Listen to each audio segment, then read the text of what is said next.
I tested the Xiaomi Pad 8 as my main computer for days, and it almost replaced my laptop. But while the hardware might be the best in class, I also discovered a few things Xiaomi definitely don't talk about. So question is this the best tablet of 2026 or just another overhyped upgrade? Let's inspect. That's so cool, slim like a tablet and all of a sudden turns into something like a laptop. And now that I have your attention, I really believe that Xiaomi Pad 8 deserves the spotlight. Xiaomi presented it as, and I quote here, PC-level productivity experience, and in the next minutes I'm going to show you the pros, the cons that I've discovered while thoroughly testing and using it. One, can you trust this review? Well, first, this video is not sponsored. Second, I follow the same framework that you've seen in my reviews for years. And third, the most important part, I simply love tech, especially when it's shown honestly. Marketing can twist a lot of things, but here, on this channel, you always get the experience exactly the way I see it. Let's go. Let's inspect the design. And before you fast forward to my performance tests, this part actually matters more than you might think because it directly affects the everyday experience. The unboxing is very familiar, nothing unusual here, very similar to the previous generations, which is actually a good thing. In the EU version, you only get a data cable and some papers in the box, no charger. Now here comes the impressive part. The Pad 7 from about a year ago was already extremely slim at 6.2mm. The Pad 8 goes even further, just 5.8, and that's seriously thin. But honestly, the most exciting part is not the clean aluminum back, or the speaker grills, or the nicely balanced bezels. What really makes the Pad 8 special are the accessories. Xiaomi offered two keyboard options. One is the basic magnetic keyboard, similar to what we've seen with the Pad 5 and 6, connecting through these pogo pins, simple and functional. Then there's the focus keyboard, which also includes a touchpad plus backlight and turns the tablet into something very close to a laptop. I actually relied on this setup while traveling instead of a laptop, and for browsing, writing, emails and document work, excellent. Only some heavy tasks, such as video editing, will push it beyond its comfort zone. Here's something I really appreciate. If you already own accessories for the Pad 7, like this case, they work perfectly fine with the Pad 8. Xiaomi could have easily changed the design just to force users into buying new ones, but they didn't, and honestly that's something worth respecting. Both keyboards are comfortable and well integrated, and if you want a true laptop experience, I think this so-called focus version is definitely the one you should get. And of course there is a pen, it's now called the Focus Pen. Backward compatibility is again very good, battery life lasts practically forever. Personally, I rarely use a stylus, but if note-taking or sketching is your workflow, the experience is solid. Overall, from a design perspective, I really have no complaints.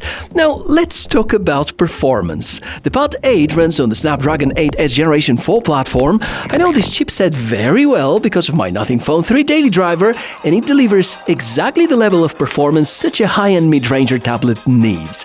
Games run smoothly, multitasking is effortless, heavy apps open quickly, and the speakers add a surprisingly immersive experience for media.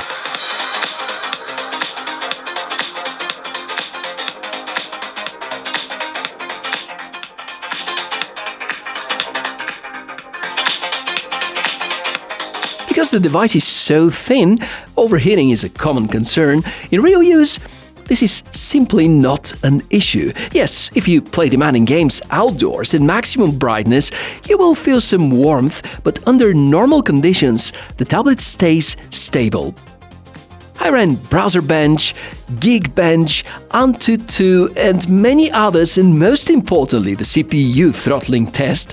This loads the processor at a maximum for an extended period of time, and the result was a very stable performance curve without any drops at all. In real life, this means the performance is not just fast, it is consistent. In terms of hardware, you get an 11.2-inch display with up to 144Hz refresh rate, up to 12GB of RAM, a 13-megapixel rear camera, modern connectivity, a large battery with fast charging, and the tablet is running HyperOS based on Android. I think the specs are very good, not revolutionary, but very well balanced. One practical recommendation: go for the 256GB version, not only because of the extra space, but because the storage is significantly faster. And this leads me to one of the biggest drawbacks, because around here we don't have a micro SD slot, and there are no higher capacity options than 256 gigs, so you're kind of forced to use the USB port for flash memory, which is not always convenient, or to heavily rely on cloud storage, which in most cases, if we talk about larger capacity, is paid. More storage flexibility would have been really welcome. And while storage options come with certain remarks, I think the display deserves some praising. This time, you won't see me doing the tests with the Lightmaster tool I usually use to showcase backlight flickering, because this is an IPS LCD panel and not AMOLED. That means no burn-in risk and no PWM flickering, which makes it easier on the eyes during long sessions, yet peak brightness suffers a bit. You get up to 144Hz refresh rate and around 800 nits of brightness, apparently not as bright as a flagship smartphone of 2026, but for typical tablet use, perfectly comfortable. The rear camera is exactly what you'd expect from a tablet. It's there for documents, quick shots and scanning. Dynamic range is limited, but processing is slightly improved compared to the previous generation because of the CPU upgrade. The front camera is 8 megapixel, yet records just 1080p and is perfectly fine for video calls and conferences. The connectivity side is actually one of the stronger areas. No, you wouldn't find a SIM slot, but you do get Wi-Fi 7, Bluetooth, infrared and NFC for quick sharing and device interaction.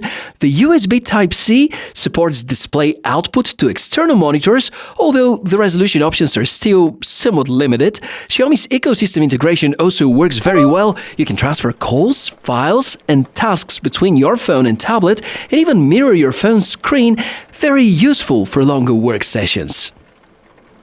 I also enjoy the battery life and can rate it excellent, although the battery is sub 10,000 mAh. The Pad 8 has in fact a larger battery than the previous generation, while being thinner and lighter. Combined with the efficient processor, I think the screen-on times are very impressive. Charging at 45 watts is also fast. From empty to full, it charges surprisingly quickly for a device with this capacity. Software is another strong point. And yes, I'm saying something good about HyperOS. Well, here opinions are somewhat polarized. Overall, I'm not at all a fan of HyperOS on Xiaomi phone series, but with tablets, I think some of these design decisions make a lot more sense. Feels cleaner, feels more functional than on phones, and as someone who usually prefers stock Android, I have to say the tablet version is very well optimized for productivity, and Xiaomi also promised several years of updates. If you're here to check on the downsides from the real use, here is my list. There is no micro SD slot, the base 128GB edition storage is slower, there is no 3.5mm headphone jack, and here the IP rating excuse won't work because such is not present either. Some software features are region locked, and there is no global LTE version of the tablet. So who is this tablet for? Well, if this is your first tablet, honestly, it's a fantastic choice. You're getting a powerful device, great display, strong battery life, some accessories that you can buy and turn it into a productivity machine. And when you look at the price compared to what you would pay inside the Apple ecosystem, let's say, the value here is simply so much better. Now, if you're coming from another Android brand, I think the decision becomes a bit more nuanced, because there are some things to consider depending on your priorities. For example, Samsung tablets still offer features like a micro SD card slot even now in 2026, which for some users is a big advantage. And if you already own a Pad 6 or Pad 7 and you're happy with the performance, there's no real pressure to upgrade to the 8 right now, because those devices are still fast and still perfectly capable. But if you decide to move to the new generation, you will definitely notice the difference. In terms of raw performance, in terms of efficiency and the overall smoothness of the experience, I think Pad 8 is a clear and meaningful step forward. And thank you very much to listening to all my thoughts in the last few minutes. I really hope that all the tests, the real-life scenarios and the practical examples in this video helped you to understand what this tablet is actually like to live with, not just what it looks like on paper. If you have any questions, or if you're already using the Pad 8 and want to share your experience, I'd love to continue the conversation down in the comments. And if this video is helpful, you can support the channel for free with a like and a subscription. It really helps a lot. Please take a moment to share the video with friends and other tech enthusiasts who might be considering a new tablet. And if you decide to buy this device or anything else that I've reviewed on the channel, using my affiliate links is the best way to support my work at no extra cost to you. Thank you for watching. I'll see you in the next one. Bye.